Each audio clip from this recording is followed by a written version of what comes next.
स्वागत है आपका 18 और स्वदेश पर। आप देख रहे हैं मिड कैप शेयरों को लेकर हमारा खास शो मिड कैप मसाला और आपके साथ मैं हूं अभिषेक सत्यव्रतम। बाजार में लगातार दूसरे सत्र में तेजी है और अच्छी चीज ये है कि दो क्रिटिकल लेवल्स निफ्टी और निफ्टी बैंक ने पार किए हैं। निफ्टी ने 23,000 का लेवल पार किया है और निफ्टी बैंक हम देख रहे हैं कि 49,000 के ऊपर जाकर कारोबार कर रहा है। दिक्कत बस एक है, वो है बाजार की वोलेटिलिटी और उसके पीछे वजह यह है कि इंडिया विक्स जो है वो 18 साढ़े 18 की भी पार निकल गया है। 3% का आज भी उछाल है, इसलिए आप बाजार में देख रहे होंगे कि रह रहे के झटके लग रहे होंगे।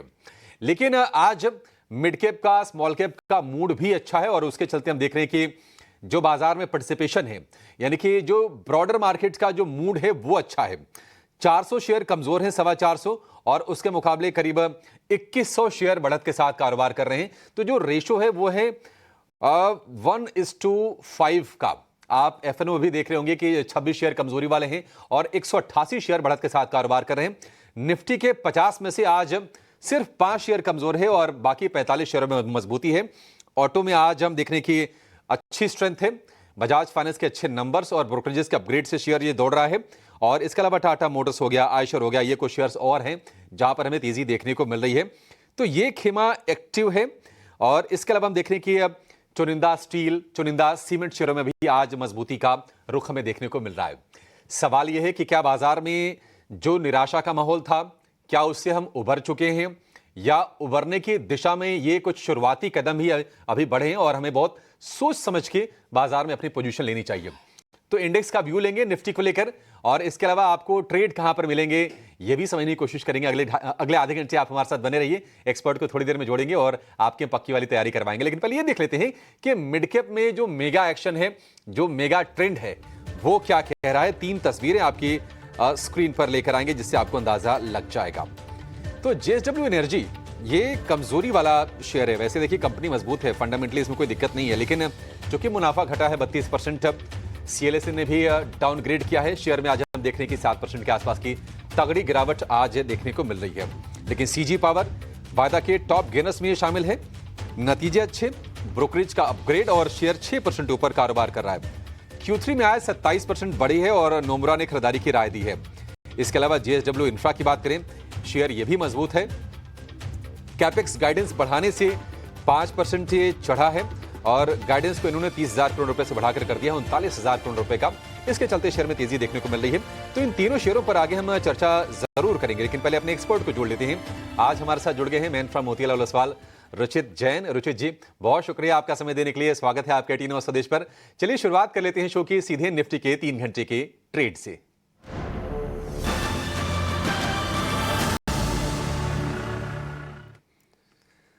रुचि जी, देखिए जब स्क्रीन पर हरियाली दिखती है तो बड़ा मूड भी अच्छा होता है और है, मतलब हकीकत तो यही कि ज्यादातर एक बड़ा जो धड़ा है बाजार का वो बायर है। आज दूसरे सत्र में तेजी 23,000 के ऊपर जाकर ना सिर्फ टिके बल्कि 23,100 को भी पार किया। और निफ्टी बैंक में हालांकि कल बड़ी तेजी 800 अंकों की हुई थी, आज 200 अंकों की ही मजबूती है। किस तरह से देख रहे हैं रुचित जी, क्या यहां से आपको नई तेजी करने का कॉन्फिडेंस इस लेवल पर है? और जो अभी अभी हमारे साथ जुड़े हैं 12:30 बजे के आसपास, क्या उन दर्शकों को आप तेजी करने की सलाह देंगे बचे हुए 3 घंटे के लिए? जी, very good afternoon Abhishek ji. Abhishek ji, I think कहीं ना कहीं साइंस ऑलरेडी 2 दिन से थे कि हमारे मार्केट्स में पुल बैक मूव आने की तैयारी है, क्योंकि प्राइमरली अगर आप देखेंगे तो अक्टूबर से जो मेन रीजन से हमारे मार्केट्स में करेक्शन देखा गया था, एक तो यूएस की 10 ईयर बॉन्ड यील्ड जो सितंबर एंड में बॉटम हुआ था, और इवन डॉलर इंडेक्स जो सितंबर के एंड में वहां पे बॉटम होके वहां पे एक तेजी की शुरुआत हुई थी। और जैसे ही बॉन्ड यील्ड बढ़े, डॉलर इंडेक्स ऊपर गया, तो वैसे ही हमारे मार्केट्स में हमने अक्टूबर महीने से करेक्शन देखा है। अब पिछले 7 ट्रेडिंग सेशन देखेंगे तो ये डॉलर इंडेक्स जो 110 के आसपास चला गया था, वो 110 से 107 के आसपास तक का कूल ऑफ हमने देखा है। तो ये हमारे मार्केट्स के लिए पॉजिटिव है, लेकिन नॉट नेसेसरी कि हमारे मार्केट्स डे टू डे उसको रिएक्ट करें, बट काफी बार एक से 1.5 हफ्ते के टाइम लेग से हम रिएक्शंस देखते हैं, और यही 1 हफ्ते के बाद हम अब लास्ट 2 ट्रेडिंग सेशन से उसका रिएक्शन देख रहे हैं। और टेक्निकली भी 22,800 काफी स्ट्रॉन्ग सपोर्ट बेस है जिसके आसपास मार्केट्स आए हैं। तो ओवरसोल्ड है, ग्लोबल क्यूज थोड़े पॉजिटिव टर्न हुए, सो इसीलिए हमें लग रहा है कि जो बीटन डाउन स्टॉक्स है उनमें हम एक पुल बैक मूव देख रहे हैं। सो फिलहाल हमें लग रहा है कि पुल बैक मूव अब तक खत्म नहीं हुआ है और 23,300 के आसपास तक हम एक्सपेक्ट करें कि कम से कम ये पुल बैक जाना चाहिए। तो यहाँ पे खरीदारी करने की सलाह रहेगी। 23,300 के आसपास के टारगेट्स हम निफ्टी में मे बी 1 से 2 ट्रेडिंग सेशन में ही आते हुए देख सकते हैं। ठीक है, 23,300 के टारगेट हम देख सकते हैं निफ्टी में। अगर आपकी तेजी की पोजीशन है, कंटिन्यू कीजिए। आपने तेजी नहीं की है, यहां से अभी 150 अंकों के आसपास की मूव निफ्टी अभी और दे सकता है और 150 अंक ठीक ठाक होते हैं। ठीक है, ये इंडेक्स का व्यू हो गया। रुचि जी, ये बताइए कि आपके फिर शेयर कौन से हैं, कहां ट्रेड करें? ट्रेडिंग के लिए कोटक बैंक में खरीदारी की सलाह है। हमने देखा है कि प्राइवेट सेक्टर बैंक्स में एक ऐसा स्टॉक रहा है कि जहाँ पे पिछले एक महीने में काफी एक करेक्टिव फेज में काफी बड़ा आउट परफॉर्मेंस रहा है। एक अच्छा ब्रेकआउट हमने रिजल्ट्स के आसपास स्टॉक में देखा था, वो भी बड़े वॉल्यूम्स के साथ में। सो अब कंसोलिडेट हुआ है पिछले कुछ दिनों में, बट जब भी प्राइस ऊपर गया है, जैसे वॉल्यूम्स हुए करेक्शंस में, वैसे कोई वॉल्यूम बेस्ड सेलिंग स्टॉक में नहीं हुई है। सो कोटक बैंक हमें लग रहा है कि नेक्स्ट लेग ऑफ तेजी करंट लेवल से बता सकता है यहाँ से। तो करंट लेवल्स पे 1870 के स्टॉप लॉस से कोटक में खरीदारी की सलाह रहेगी 2000 के अराउंड के टारगेट्स के लिए। ठीक है, कोटक बैंक में आपके लिए खरीदारी करने की सलाह है और टारगेट होगा 2000 का, स्टॉप लॉस 1870 रुपए का। रुचि जी, माहौल तो ठीक है, एक ही शेयर? जी, फिलहाल मैं सोच रहा हूँ कि अगर थोड़ा सा डिप आता है तो वहां पे और शेयर्स की खरीदारी करें, बट नो, अगर बीईएल भी एक है स्टॉक है जो मेरे ध्यान में है जहाँ पे नो खरीदारी की जा सकती है। वैसे नो, भारत इलेक्ट्रॉनिक्स, हमने डिफेंस स्टॉक्स में भी अभिषेक जी देखा है कि पिछले कुछ समय में काफी शार्प गिरावट आई है। बीईएल, एचएएल जो अच्छे स्टॉक्स है उनमें वो सब अभी सपोर्ट के आसपास ट्रेड कर रहे हैं। तो नो, डेफिनेटली कोटक बैंक तो मेरा प्रिफर्ड पिक था, इसके लिए मैंने वही कहा। बट अदरवाइज बीईएल में भी करंट लेवल से 260 के नीचे स्टॉप लॉस रख के यहाँ पे खरीदारी की जा सकती है 280 के अराउंड के टारगेट के लिए। बीएल में भी खरीदारी करने की सलाह है। आज हम देख रहे हैं कि देखिए, बीएल हो गया, बीएचईएल हो गया, आप एनसीसी को लिस्ट में शामिल कर लीजिए। ये मतलब थोड़े से पिटे थे ऊपरी स्तरों से, रिकवरी लोअर लेवल पर आ रही है और वजह ये भी है कि ये सारे बजट से लिंक्ड स्टॉक्स हैं। आप डिफेंस का उसमें प्ले देख लीजिए, आप उसमें इंफ्रा के प्ले देख लीजिए। वो शेयर्स अब चूंकि प्री बजट रैली हमने बाजार में देखी नहीं है, स्टॉक्स भी चढ़ने के बजाय करेक्ट ज्यादा हुए हैं, क्योंकि पिछले 2-3 साल में बहुत धमाकेदार रिटर्न हमने डिफेंस में, पावर, पीएसयूज में देखा था। तो वो वाला माहौल तो नहीं है, लेकिन सिलेक्टिव बाइंग आ रही है थोड़े थोड़े से ना। आज एक्टिव होते हुए ये शेयर दिख रहे हैं और वहां से आप बीएल को चुन सकते हैं। आगे कुछ और शेयरों पर भी हम व्यू लेंगे, लेकिन चलिए एक खबर का रुख कर लेते हैं। इथेनॉल को लेकर एक एक्सक्लूसिव खबर आ रही है, वो ये कि आज कैबिनेट की अहम बैठक होने वाली है और जिसमें इथेनॉल के दाम बढ़ाने पर फैसला हो सकता है। दाम कितने बढ़ सकते हैं, जरा ये समझते हैं। इस बैठक को बहुत ही बारीकी से, करीबी से ट्रैक कर रहे हैं हमारे सहयोगी प्रकाश प्रियदर्शी, नजर बनाए हुए प्रकाश बताइए क्या खबर आपको मिल रही है सूत्रों के हवाले से? देखिए, आज कैबिनेट की बैठक में कई अहम फैसले हो सकते हैं। सूत्र हमें बता रहे हैं कि सबसे इंपॉर्टेंट फैसला दरअसल इथेनॉल प्राइस से संबंधित है। प्रस्ताव के हिसाब से इथेनॉल की कीमतों में बढ़ोतरी हो सकती है। सूत्र हमें बता रहे हैं कि इथेनॉल जो कि बी हावी मोलासेस से प्रोड्यूस होते हैं, उनकी कीमतों में करीब करीब 2 रुपये प्रति लीटर की बढ़ोतरी हो सकती है। शुगर केन जूस से बनने वाले इथेनॉल की कीमतों में करीब 1.5 रुपये प्रति लीटर की बढ़ोतरी हो सकती है। साथ ही साथ सी हैवी मोलासेस, काफ़ी सिग्निफिकेंट डेवलपमेंट है। सी हैवी मोलासेस से जो जिस इथेनॉल का प्रोडक्शन हो रहा है, उसके लिए जो इंसेंटिव्स प्लान है उसको कैबिनेट रेगुलराइज कर सकती है। इसका मतलब ये है कि इथेनॉल सप्लाई 2024-25 के लिए भी जो इंसेंटिव्स है वो जो उसको रेगुलराइज किया जाएगा, मतलब कि इसको कीमतों में ऐड कर दिया जाएगा। मतलब ये कि वर्ल्ड मार्केटिंग कंपनीज ने पिछले साल 6 रुपये 87 पैसे प्रति लीटर के इंसेंटिव्स का ऐलान किया था इथेनॉल सप्लाई ईयर 2023-24 के लिए, उसको कैबिनेट रेगुलराइज कर देगी। मतलब ये कीमतों ये इफेक्टिवली जो नॉर्मल प्राइसेस हैं उसमें इसको ऐड कर दिया जाएगा। लेकिन इफेक्टिवली अगर आप देखें तो 2023-24 के मुकाबले 2024-25 इथेनॉल सप्लाई ईयर के लिए वैसे इथेनॉल जो कि सी हैवी मोलासेस से जिसका प्रोडक्शन हो रहा है, उनकी कीमतों में कोई बढ़ोतरी नहीं होगी, क्योंकि सिर्फ इंसेंटिव्स को रेगुलराइज किया जा रहा है। ये इंपॉर्टेंट डेवलपमेंट है, कैबिनेट के एजेंडे में है, आज इस पर मुहर लगने की संभावना है। इसके अलावा सूत्र हमें इस बात की भी जानकारी दे रहे हैं कि cabinet national critical mineral mission को मंजूरी दे सकती है। इसके लिए करीब 18,000 करोड़ रुपए का एक फंड है, सरकार उसको मंजूर कर सकती है। और मकसद ये है कि लिथियम जैसे जो क्रिटिकल मिनरल्स हैं देश के अंदर या देश के बाहर, उसका रिजर्व तैयार किया जाए। ठीक है प्रकाश, बहुत शुक्रिया। तो अलग अलग कैटेगरीज होती हैं एथेनॉल बनाने के लिए। बी हैवी मोलासिस के से जो एथेनॉल बनता है 2 रुपये प्रति लीटर उसके दाम बढ़ सकते हैं। शुगर केन जूस से बने एथेनॉल के दाम 1.5 रुपये प्रति लीटर बढ़ सकते हैं। ये खबर निकल के आ रही है। आज कैबिनेट की प्रेस कॉन्फ्रेंस होगी जिसमें उम्मीद करेंगे कि जो एक्सक्लूसिव खबर प्रकाश दे रहे हैं इस पर आधिकारिक मुहर भी लगी जाएगी। हालांकि हम शुगर शेयरों में एक्शन देख रहे हैं। बलरामपुर चीनी आप देखिए करीब 3-3.5% की तेजी के साथ कारोबार कर रहा है और ये शुगर कंपनीज काफी लंबे समय से डिमांड कर रही हैं कि एथेनॉल की कीमतें बढ़ाई जाएं और थीम भी है। शुगर को लेकर एक व्यू दीजिए जरा आप रुचित।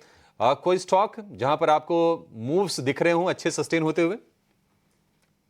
सेक्टरल मूव तो नहीं है, बट लेकिन Balrampur Chini I think no recent correction के बाद काफी अच्छे लेवल्स पे ट्रेड कर रहा है। हमने जो जब ये तेजी में स्टॉक में अक्टूबर महीने में लगभग 690 के आसपास का हाई स्टॉक में बनते हुए देखा था। 690 से स्टॉक अभी 500 460 के आसपास इनफेक्ट करेक्ट हो चुका है। सो आई थिंक यहाँ पे वीकली 89 EMA सपोर्ट भी है, तो रिस्क रिवॉर्ड इश्यू पर्सपेक्टिव से देखें तो बलरामपुर चीनी में कॉन्ट्रा ट्रेड्स लेने के लिए काफी फेवरेबल है। तो करंट लेवल्स पे बलरामपुर चीनी में 458 का जो कल का लो है उसके नीचे स्टॉप लॉस रखे थोड़े शॉर्ट टर्म के लिए खरीदारी की जा सकती है।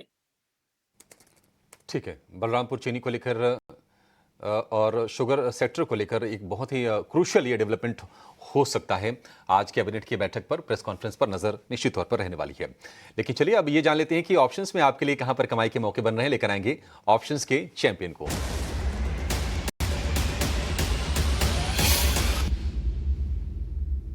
एंजल वन की स्नेहा सेठ हमारे साथ हैं। स्नेहा जी बहुत शुक्रिया आपका। बताइए क्या ट्रेड करें, कहां पर पैसे बनेंगे? तो इंडिविजुअल काउंटर्स में अगर आप देखें तो भेल ये काउंटर काफी समय से एक थोड़ा सा सेलिंग प्रेशर में रहा था। आज ये काउंटर में काफी अच्छी रिकवरी दिख रही है, नियरली 5% का अपटिक दिख रहा है ये काउंटर में। मेरा मानना है यहाँ से तेजी आ सकती है, एक अच्छी शॉर्ट कवरिंग कैंडिडेट हो सकता है ये काउंटर। तो आई वुड सजेस्ट कि फरवरी सीरीज की 210 की जो कॉल ऑप्शन है वो 6 रुपए के आसपास खरीदें। स्टॉप लॉस 3.45 का लगाना है, टारगेट 9.5 का रहेगा। As per the targets and stop loss maximum जो रिस्क इन्वॉल्व है दैट इज अराउंड 6,500 और प्रॉफिट पोटेंशियल रहेगा 9,200 तक का। 210 वाली कॉल खरीदनी है 6 रुपए के भाव पर, लक्ष्य 9.5 रुपए का, स्टॉप लॉस 3.5 रुपए का आपको लगा के चलना है। अधिकतम मुनाफा 9,200, अधिकतम नुकसान 6,500।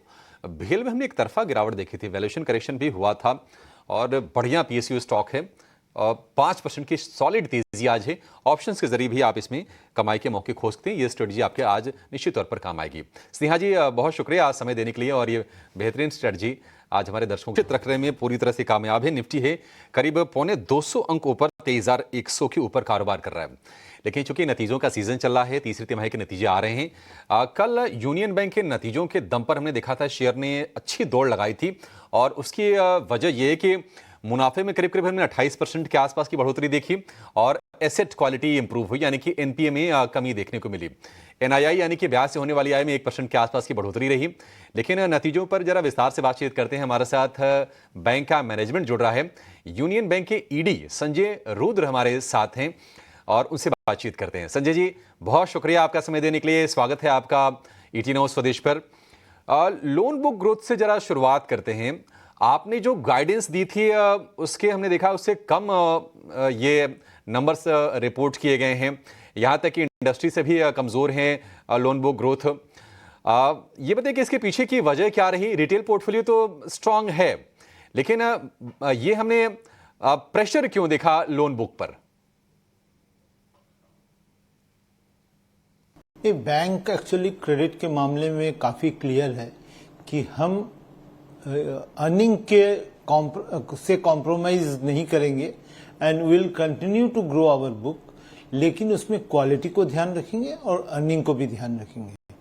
लास्ट क्वार्टर में हमने इस चीज को ध्यान में रखा एंड उसमें कुछ कॉर्पोरेट्स हमने सेट किए जहां हमारी अर्निंग अच्छी नहीं थी, बट गोइंग फॉरवर्ड हम अपने पोर्टफोलियो को इम्प्रूव करेंगे।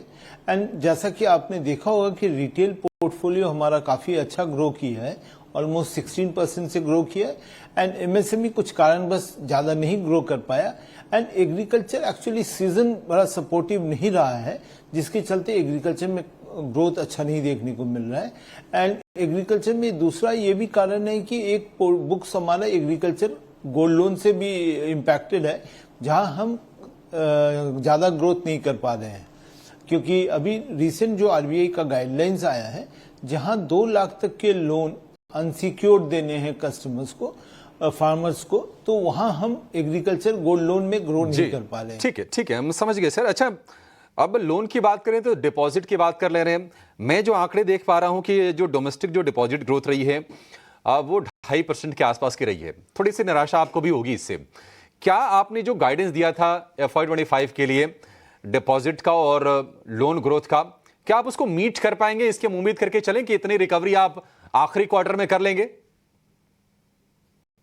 नहीं, जैसा कि हमने पहले भी बोला है कि हम lower band of the guidance को अचीव करने की कोशिश करेंगे, क्योंकि डिपॉजिट में specially CASA was a concern.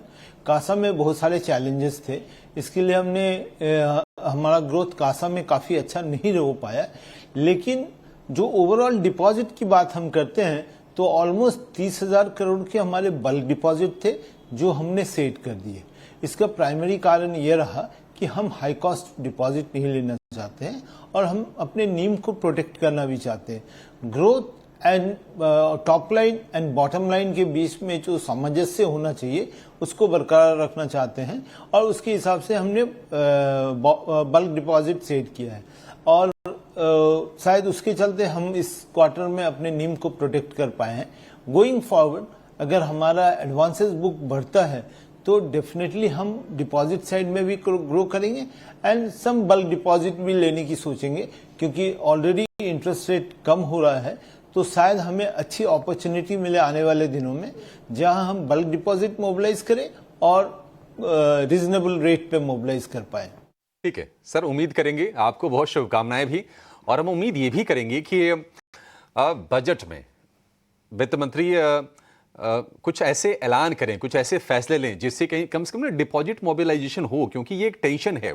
अगर इनकम टैक्स पे थोड़ी राहत मिल जाती है तो निश्चित तौर पर वो बैंकिंग सेक्टर के लिए, और जो आप बात कर रहे हैं कि कासा में प्रॉब्लम थोड़ी सी आ रही है, ये अक्रॉस द बोर्ड है। करंट अकाउंट, सेविंग अकाउंट यानी कि कासा में, वो शायद एक चिंता भी दूर होगी, तो ओवरऑल सेंटिमेंट बूस्टर हो सकता है ये कदम। चलिए, हम उम्मीद कर सकते हैं। आपके लिए शुभकामनाएं सर, अच्छा लगा आपसे बातचीत करके। चलिए, इस शो को फिलहाल यहीं पर समेटेंगे। रुचि जी, थैंक यू सो मच आज समय देने के लिए। माफ़ी चाहेंगे, आपसे ज़्यादा बातचीत नहीं कर पाए। फिर से मुलाकात होगी आपसे कभी। फिलहाल इतना ही।